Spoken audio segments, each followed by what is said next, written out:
Salut, j'avais dit que la prochaine vidéo serait la suite à celle sur Coruscant, mais au final elle viendra pas avant fin janvier/février 2022 pour des questions de temps. Mais en attendant, Matrix Resurrection est au cinéma et j'avais de côté cette petite vidéo surprise sur la franchise.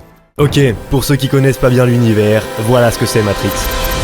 Suite à une guerre qui a eu lieu entre les machines intelligentes et les hommes au 21e siècle, on est dans un monde où l'espèce humaine a fini par être dominée et vaincue par les machines. Des machines qui, pour satisfaire leurs besoins énergétiques, ont décidé de garder en captivité nos corps dans des sortes de capsules. Chaque capsule étant rattachée à d'énormes infrastructures électriques, réduisant ainsi l'espèce humaine au simple rôle de batterie. Maintenant, au-delà de maintenir en vie les corps humains pour y puiser de l'électricité, ces dispositifs ont une autre fonction, celle de plonger les esprits des humains dans un univers artificiel, un univers digital paisible qu'on appelle la Matrice. On a donc deux mondes dans Matrix. Et le truc, c'est que de par sa nature informatique, ce deuxième monde peut être hacké. Il peut permettre à ceux qui en comprennent les rouages d'y renverser les lois de la physique et ainsi d'y développer des capacités hors normes. Ces cheat codes de la Matrice, Neo Anderson, considéré comme l'élu, les a bien évidemment assimilés. Et c'est dans ce contexte qu'on peut l'y voir faire toutes sortes de dingueries normalement inaccessibles aux humains, comme par exemple esquiver une balle de pistolet. Mais alors, quels paramètres du corps humain a-t-il dû hacker pour maîtriser ce skill ? Bah je crois que la réponse est dans la fiction.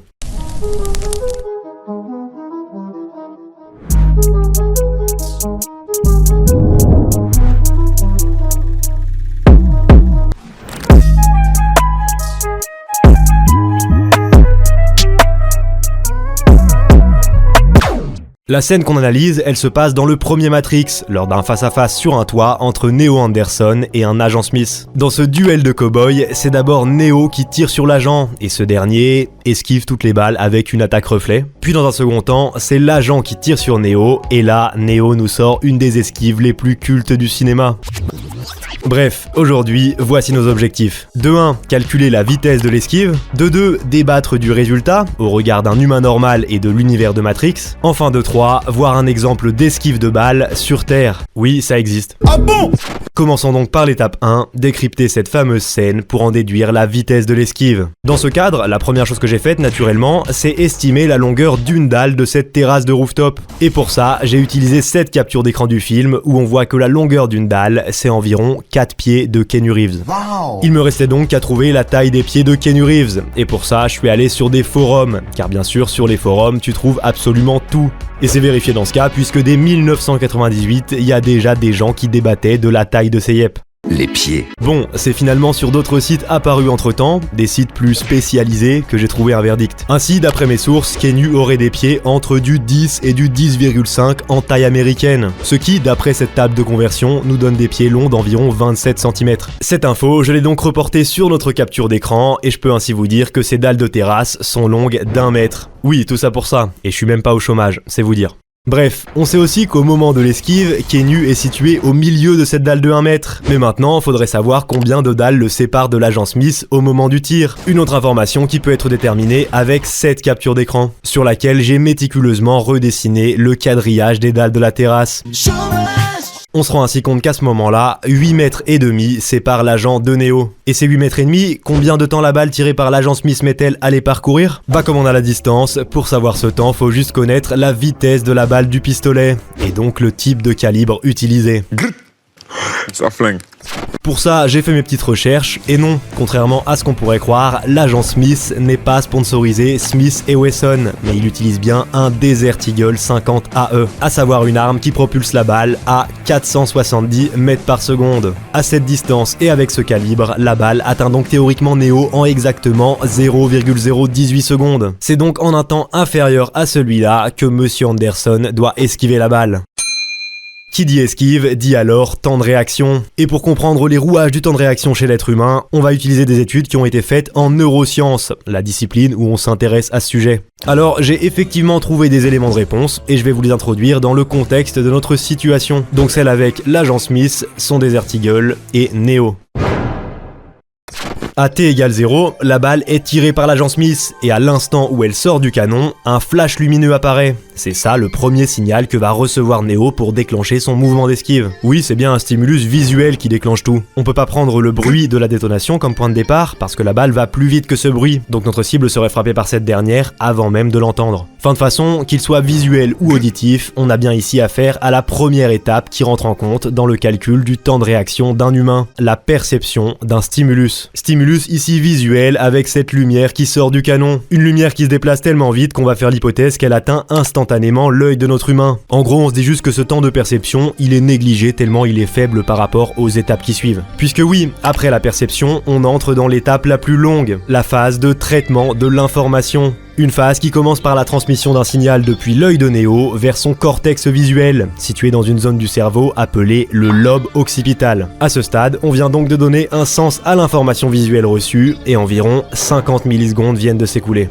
Ensuite, l'information est transmise à des zones du cerveau responsables de la prise de décision. C'est à ce moment-là qu'on décide ou non d'agir. Et la durée de cette étape décisionnelle, elle est assez variable selon la nature des informations à traiter et leur complexité, mais on peut compter environ 150 millisecondes. Finalement, notre humain va pouvoir lancer son esquive, puisqu'après la perception et le traitement, on entre dans la phase de réponse. Une phase où l'information est transmise aux aires motrices du cerveau, dans le lobe frontal. Et c'est bien ça qui engendre la réponse motrice, c'est-à-dire la propagation d'un message moteur vers les muscles concernés par le mouvement qu'on veut faire en réponse. On peut estimer cette étape finale à environ 100 millisecondes. Ok, si t'as bien compté, jusqu'ici, pour donner l'ordre au corps d'entrer dans le mouvement d'esquive, il s'est déjà passé au moins 0,3 secondes chez un humain normal. Donc en comparant ça au temps de parcours de la balle de pistolet, on se rend compte que le corps met 17 fois trop de temps à réagir. Ça m'étonne pas. Voilà entre autres pourquoi esquiver une balle à bout portant pour un humain normal, c'est impossible. Et encore, on compte pas vraiment dans ce temps la durée pour réaliser le mouvement. Or ici, vu la complexité de ce dernier, je pense que la partie réponse motrice serait bien plus longue que ce qu'on a prévu. Mais bon, pas besoin de spéculer davantage, on peut juste se dire qu'avec ce grand minimum de 0,3 secondes, on est déjà 17 fois trop lent. Maintenant, si c'est impossible d'esquiver une balle pour un humain qui subit la physique de la matrice, comment il fait Neo ? Bah comme j'ai dit en intro, Neo c'est pas un lambda de la matrice, c'est l'élu. Donc lui, les paramètres de la matrice, il peut les contrôler, il peut lire en elle et ainsi y déjouer les lois qui y règnent. On peut alors imaginer plusieurs hypothèses à ce qu'il a fait dans cette scène. Peut-être qu'il arrive à dilater le temps autour de lui pour réagir plus rapidement, peut-être qu'il peut faire en sorte que les informations se déplacent plus vite dans son cerveau, peut-être qu'il est capable de mettre son corps en mouvement beaucoup plus vite que nous, ou peut-être même tout ça réuni Enfin en résumé, les lois de la physique qui s'appliquent à lui ne sont plus les mêmes, et voilà ce que j'entendais par « il a hacké la matrice ». D'ailleurs cette idée-là, au-delà de notre esquive, il y a plein d'autres exemples qui l'illustrent dans le film, du genre Neo peut apprendre n'importe quel savoir-faire simplement en téléchargeant un programme dans son cerveau, comme si tout n'était que des data. I know Kung Fu. Show me.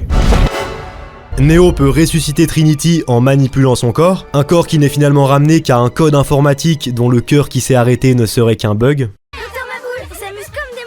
Ou encore, Neo peut faire un fuck à toutes les lois de la gravité et tout simplement s'envoler comme Superman.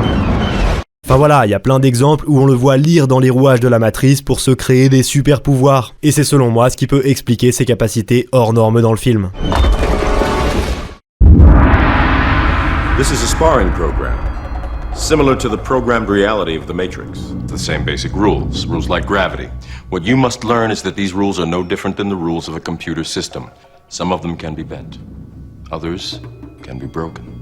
Je sors de la matrice. Pour finir, quittons la matrice et revenons sur Terre, la nôtre, qui n'est pas encore dominée par des machines. Qu'en est-il pour des randoms comme nous ? Esquiver une balle, est-ce que c'est possible ? À partir d'une certaine distance par exemple ? Bah y a des gars sur YouTube qui ont tenté l'expérience. Bon je vous rassure direct, ils se tiraient pas vraiment des balles dessus. En fait ils tiraient des balles à blanc depuis une certaine distance, donc des balles qui ont l'avantage de faire un flash lumineux bien visible de loin, ce qui est pratique pour l'étape 1 de perception. Et ensuite, comme la balle à blanc tu peux pas l'esquiver étant donné qu'elle fait pas d'impact, bah leur système était relié à un paintball, qui lui tirait bien une vraie balle de peinture à bout portant. Et ce, dans un certain délai après la détonation du tir à blanc. Genre un délai calculé pour faire en sorte que la balle de peinture arrive sur la cible au même moment que ce qu'elle devrait si les balles étaient effectivement tirées par une vraie arme au loin. Bref, est-ce qu'ils ont réussi à esquiver les balles ces champions ? Bah en plaçant d'abord le tireur à 180 mètres. Non, ils ont pas réussi.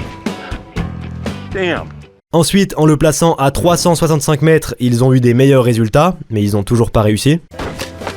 Jamie is making progress as he hones his technique. Et enfin, en le plaçant à plus de 450 mètres, ils ont bel et bien réussi.